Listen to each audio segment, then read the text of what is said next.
আসসালামু আলাইকুম।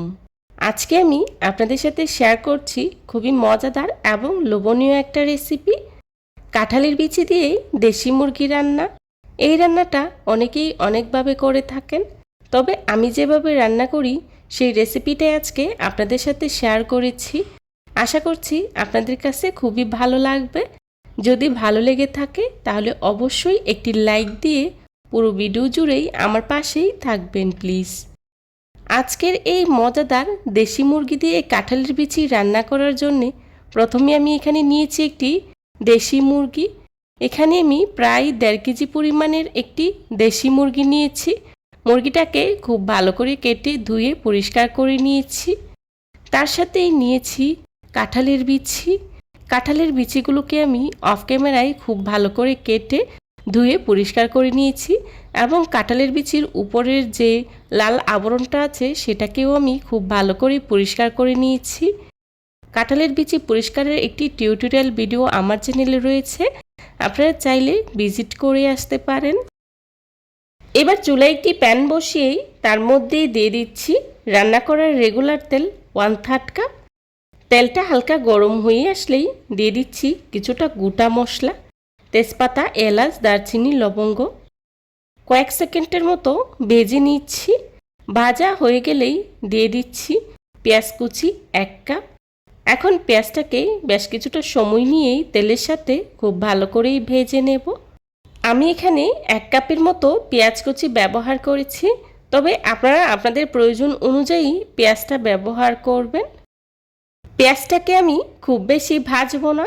পেঁয়াজটা যখন কিছুটা নরম হয়ে আসবে তখনই এর মধ্যে দিয়ে দিচ্ছি রসুন বাটা 1 টেবিল চামচ, আদা বাটা 1 টেবিল চামচ। এবার আদা রসুনটাকেও পেঁয়াজের সাথে বেশ কিছুটা সময় নিয়েই খুব ভালো করেই ভেজে নেব। আদা রসুনটাকে পেঁয়াজের সাথে বেশ কিছুটা সময় নিয়ে খুব ভালো করে ভেজে নিতে হবে, যাতে করে এর কাঁচা গন্ধটা চলে যায়। আমি বেশ অনেকটা সময় নিয়েই আদা রসুনটাকে খুব ভালো করে ভেজে নিয়েছি। এই পর্যায়েই দিয়ে দিচ্ছি সামান্য কিছুটা পানি। পানি দিয়েই গুঁড়া মশলা ব্যবহার করব, যাতে করে মশলাটা পুড়ে না যায়। দিয়ে দিচ্ছি লাল মরিচের গুঁড়া 2 টেবিল চামচ। মরিচের গুঁড়াটা আপনারা আপনাদের টেস্ট অনুযায়ী ব্যবহার করবেন। যেহেতু এখানে কাঁঠালের বিচিটা কিছুটা মিষ্টি টাইপের, তাই মরিচের পরিমাণটা বাড়িয়ে দিলেই খেতে অনেক বেশি ভালো লাগবে। দিয়ে দিচ্ছি হলুদের গুঁড়া 1 চা চামচ, ধনিয়া গুঁড়া 1 চা চামচ, জিরা গুঁড়া 1 চা চামচ, আর দিয়ে দিচ্ছি লবণ 1 টেবিল চামচ। এখন সব কিছুকে একসাথে নেড়ে খুব ভালো করেই মিশিয়ে নেব। মেশানো হয়ে গেলেই ঢাকনা দিয়ে ঢেকে মশলাটাকে আমি খুব ভালো করেই কষিয়ে নেব। মশলাটাকে আমি 4 থেকে 5 মিনিটের মতো সময় নিয়েই খুব ভালো করেই কষিয়ে নিয়েছি।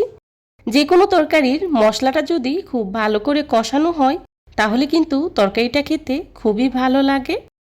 আমার মশলাটা কষানো হয়ে গিয়েছে, দেখতেই পাচ্ছেন তেলটা উপরে ভেসে উঠেছে। এই পর্যায়ে দিয়ে দিচ্ছি আগে থেকে কেটে রাখা মুরগির মাংসগুলো দিয়েই মশলার সাথে নেড়ে খুব ভালো করেই মিশিয়ে নেব। মেশানো হয়ে গেলেই ঢাকনা দিয়ে ঢেকে 20 থেকে 30 মিনিটের মতো সময় নিয়েই খুব ভালো করেই কষিয়ে নেব। কাঁঠালের বিচি দিয়ে দেশি মুরগির এই রেসিপিটা আপনারা খেয়েছেন কিনা আমি জানি না, তবে যদি না খেয়ে থাকেন অনুরোধ থাকবে একবার হলেও এই রেসিপিটা বাসায় ট্রাই করবেন, তাহলে বুঝতে পারবেন খেতে কতটা মজার হয়। আর যারা খেয়েছেন তারা তো জানেনই কতটা মজার হয়। 20 মিনিট পর ঢাকনাটা তুলে খুব ভালো করেই নেড়ে চেড়ে নিচ্ছি। দেখতেই পাচ্ছেন মাংস থেকে কী পরিমাণে পানি উঠেছে, আর এই পানিটা দিয়েই মাংসটাকে আমি খুব ভালো করেই কষিয়ে নেব।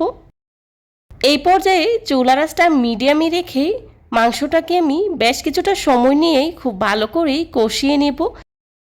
কিছুক্ষণ পরপর ঢাকনা তুলেই নেড়েচেড়ে নিচ্ছি, আবারও ঢাকনা দিয়ে ঢেকে মাংসটাকে আমি খুব ভালো করেই কষিয়ে নিচ্ছি। এই পর্যায়ে দিয়ে দিচ্ছি আগে থেকে কেটে রাখা কাঁঠালের বিচি। কাঁঠালের বিচিগুলো দিয়েই মাংসের সাথে নেড়ে খুব ভালো করেই মিশিয়ে নিচ্ছি। মেশানো হয়ে গেলে ঢাকনা দিয়ে ঢেকে আবারও 20 মিনিটের মতো সময় নিয়েই খুব ভালো করেই কষিয়ে নেব। যাতে করে কাঁঠালের বিচিটা খুব ভালো করে সিদ্ধ হয়ে যায়। আমি কিন্তু এখানে কাঁঠালের বিচিটা কাঁচাই ব্যবহার করেছি, তবে আপনারা চাইলে কিন্তু কাঁঠালের বিচিটা আগে থেকে ভাপিয়েও ব্যবহার করতে পারবেন।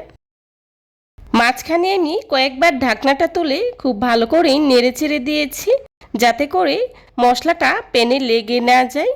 দেখতেই পাচ্ছেন আমি প্রায় 20 মিনিটের মতো সময় নিয়েই খুব ভালো করে মাংস আর কাঁঠালের বিচিটাকে কষিয়ে নিয়েছি। এ পর্যায়েই দিয়ে দিচ্ছি ঝোলের জন্য পরিমাণ মতো পানি।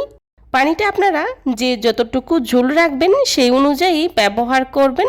আমি এখানে কিছুটা পরিমাণে ঝোল রাখবো, তাই পানির পরিমাণটা কিছুটা বাড়িয়ে দিয়েছি।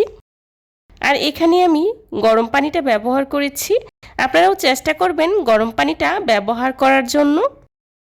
এবার ঢাকনা দিয়ে ঢেকে ঝোলের পরিমাণটা কমিয়ে আসা পর্যন্ত রান্না করে নেব। ফিরে এলাম 20 মিনিট পর। দেখতেই পাচ্ছেন ঝোলের পরিমাণটা কিন্তু অনেকটাই কমে এসেছে। এখন খুব ভালো করেই নেড়েচেড়ে নিচ্ছি। এই পর্যায়ে দিয়ে দিচ্ছি হাফ চা চামচ গরম মশলা গুঁড়া।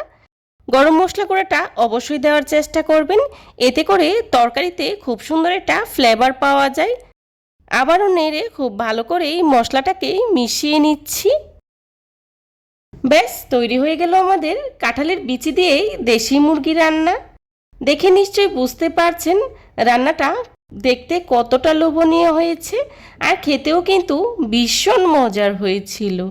যারা এতক্ষণ ধৈর্য সহকারে আমার ভিডিওটি দেখেছেন তাদেরকে জানাই অসংখ্য ধন্যবাদ। রেসিপি ভালো লাগলে ফ্রেন্ডস অ্যান্ড ফ্যামিলির সাথে শেয়ার করবেন। এই ধরনের সব ঘরোয়া এবং মজার মজার রেসিপি পেতে আমার চ্যানেলটি ভিজিট করে আসবেন প্লিজ।